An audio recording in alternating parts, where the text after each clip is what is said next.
ya. Oke. Teman-teman, di sini kami akan membahas mengenai kasus kenakalan remaja yang sering kita dengar ataupun sering kita lihat ya, yaitu mengenai tawuran. Jadi apa sih sebenarnya yang menjadi latar belakang dari banyaknya kasus tawuran ini? Nah, di video kali ini kita akan membedah fenomena tawuran dari kacamata kriminologi. Sebelumnya, perkenalkan, nama saya Sinta Anggraini. Di sini saya sebagai narasumber. Saya Nilda Rianti sebagai kriminolog. Saya Elsie Grace Ribun sebagai tokoh masyarakat. Saya Elvina Nadia sebagai psikolog. Saya Herdastian Redo sebagai perwakilan siswa. Nah, jadi kita mulai dari kriminolog ya. Saya ingin bertanya kepada kriminolog dulu. Sebenarnya dalam kasus tawuran ini yang menjadi teori dari yang membelatar belakangi hal ini tuh apa sih sebenarnya? Nah, jadi dalam kriminologi ini sendiri, tawuran sering dijelaskan melalui teori kontrol sosial ataupun asosiasi diferensial, di mana remaja yang terlibat cenderung memiliki kata sosial lemah dengan institusi penting seperti lingkungan keluarga, lingkungan sekolah, dan masyarakat, di mana mereka kemudian mencari identitas dan membutuhkan pengakuan dalam kelompok sebaya yang menyimpang, atau biasa dikenal dengan asosiasi diferensial, di mana kekerasan telah menjadi norma untuk menyelesaikan sebuah konflik yang membutuhkan unjuk eksistensi dalam lingkungan tersebut. Kalau misalkan dari pandangan psikolog nih, faktor utamanya itu apa sih sebenarnya? Oke, kalau dari pandangan psikolog, faktor utamanya itu seringkali datang dari lingkungan ataupun keluarga yang berkonflik ataupun kurang harmonis, kemudian minimnya perhatian dari keluarga juga bisa jadi pemicu.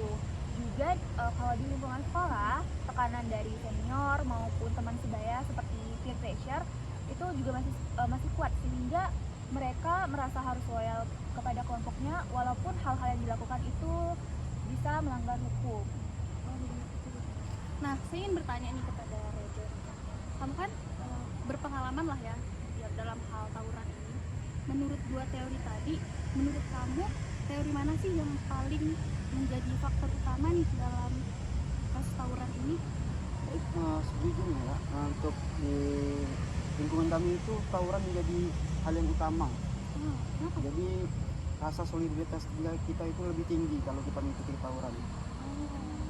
Jadi untuk faktor-faktor tertentu kami itu seperti keluarga, seperti teman. Jadi adrenalin kita itu lebih tinggi untuk mengikuti tawuran tersebut. Seperti merasa keren Ya, ya. ingin keren. Nah, banyak kasus juga yang kami sedang tangani ya. Itu di mana anak-anak kurangnya komunikasi dan pengawasan dari orang tua, sehingga anak-anak mencari perhatian dari orang luar. Di sini juga kami berfokus pada upaya preventif, yaitu penyuluhan, dan represif itu penindakan hukum, di mana anak-anak yang terlibat kasus ini tetap diproses dengan sistem peradilan pidana anak atau SPPA, dan sanksinya itu sangat berat. Sanksinya sangat berat loh. Tapi itu penyesalan saya dulu ya untuk tawuran tersebut. Tapi sekarang udah tobat ya? Sudah. Iya, bagus lah. Untuk pesan anak-anak muda ya. Iya, kan Sekarang bahaya jangan juga. ikuti tawuran. Iya, bahaya. Lebih baik fokus untuk masa depan, memperbaiki diri, Benar. membanggakan orang tua. Ya. Teman-teman, apapun faktor penyebabnya, kenakalan remaja itu merupakan masalah sosial yang membutuhkan perhatian. Kriminologi itu mengajarkan kita bahwa pencegahan harus dimulai dari penguatan individu, keluarga, sekolah, dan juga lingkungan. Oleh karena itu, mari nih kita sama-sama putus rantai kekerasan ini agar hidup kita lebih tenang, lebih aman, dan juga lebih terjaga.